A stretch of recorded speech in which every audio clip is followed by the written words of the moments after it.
अत्याचार को रोकने के लिए कौन कौन से कानून बनाता रहा है और उनमें क्या क्या बदलाव होते जाते हैं, ताकि समाज में महिलाओं का शोषण न हो सके और साथ ही उनको पुरुषों के कंधे से कंधा मिलाकर आगे बढ़ते रहने की अपॉर्चुनिटी मिलती रहे। महिलाओं के हक के लिए जो कानून बनाए जाते हैं उनका फायदा आज देखने को भी मिलता है, जिसका नतीजा ये हुआ कि महिलाएं हर फील्ड में आज आगे बढ़ रही हैं। वो अपने करियर को लेकर काफी गंभीर हो गई हैं। आज के इस वीडियो में हम बात करेंगे महिलाओं के लिए बनाए गए कुछ ऐसे ही कानूनों के बारे में। सबसे पहले बात करते हैं मेंटेनेंस की, यानी कि गुजारा भत्ता। मैरिज के बाद अगर किसी भी कारण से हस्बैंड और वाइफ साथ नहीं रहते तो वाइफ को सीआरपीसी के सेक्शन 125 के तहत गुजारा भत्ता यानी कि मेंटेनेंस पाने का अधिकार है।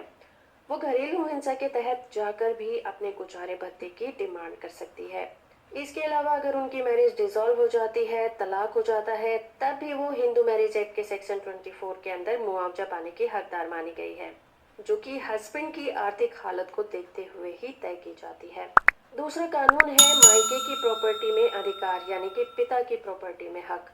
हमारा संविधान महिलाओं को उनके पिता की प्रॉपर्टी में हक पाने का अधिकार देता है। वैसे तो किसी भी प्रॉपर्टी का बंटवारा उनकी वसीयत के अनुसार किया जाता है, पर अगर कोई व्यक्ति बिना वसीयत बनाए ही डेथ कर जाता है तो ऐसे में उसकी बेटी का भी उस प्रॉपर्टी में उतना ही हक बन जाता है जितना कि उसके भाई और माँ का होगा, और ये हक उसकी शादी होने के बाद भी बरकरार रहता है।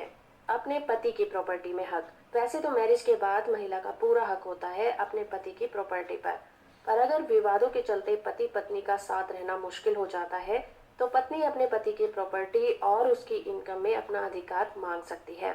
अगर पति की मौत हो जाती है और उसने वसीयत की है तो उसके मुताबिक या वसीयत ना होने की कंडीशन में उसका और उसके बच्चों का अपने पति की प्रॉपर्टी पर पूरा अधिकार माना गया है। अपनी कमाई हुई प्रॉपर्टी पर हक। अपनी कमाई हुई प्रॉपर्टी पर हक यानी कि सेल्फ एक्वायर्ड प्रॉपर्टी। किसी भी महिला को इस अधिकार से वंचित नहीं किया जा सकता कि जिस प्रॉपर्टी को उसने खुद कमाया है या फिर उसके नाम से खरीदी गई है या पैतृक है या किसी वसीयत के जरिए से उसे प्राप्त हुई है, वो उस प्रॉपर्टी की मालकिन मानी जाती है। वो चाहे तो उसे किसी भी तरह से यूज कर सकती है या किसी को भी दे सकती है। किसी भी व्यक्ति को यह अधिकार नहीं है कि उस महिला पर रोक लगाए। अगला अधिकार है पुलिस से जुड़े अधिकार। किसी भी महिला को सूर्यास्त के बाद और सूर्यास्त के पहले गिरफ्तार नहीं किया जा सकता और किसी भी महिला को महिला पुलिसकर्मी के द्वारा ही गिरफ्तार किया जा सकता है, और गिरफ्तार करते वक्त उसे गिरफ्तार होने के कारण बताना भी जरूरी होगा।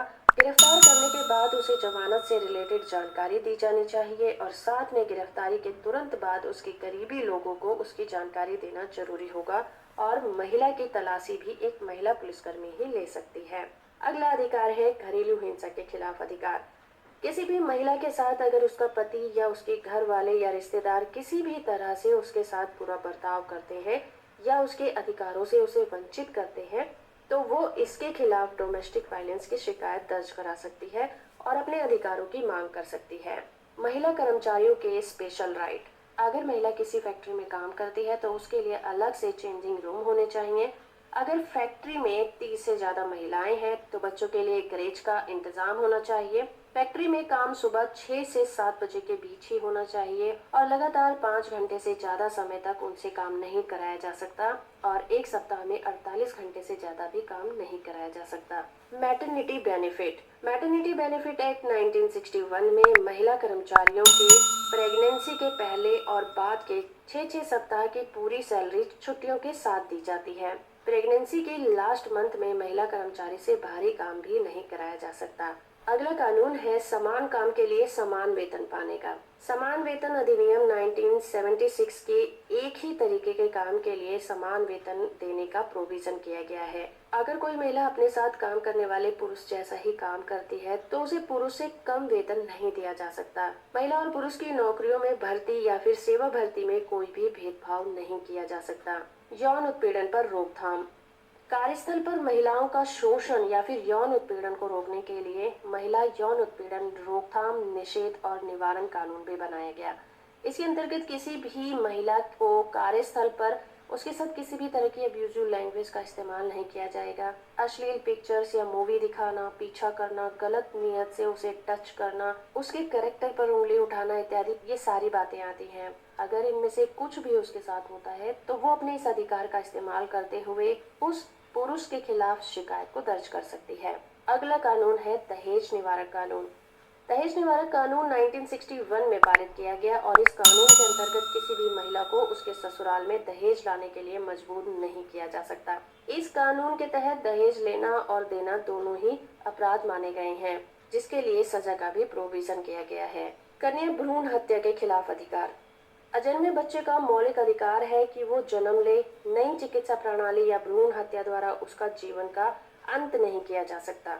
भारत के हर नागरिक का ये कर्तव्य है कि वो महिला को उसके मूल अधिकार यानी जीने का अधिकार का पूरा अनुभव करने दे और उस पर रोक न लगाए। अगला कानून है फ्री कानूनी हेल्प पाने का अधिकार। अगर किसी मामले में आरोपी महिला है तो वो फ्री लीगल एड पाने की अधिकारी होती है। वो कोर्ट के सरकारी खर्चे पर अपने लिए वकील मुहैया करा सकती है।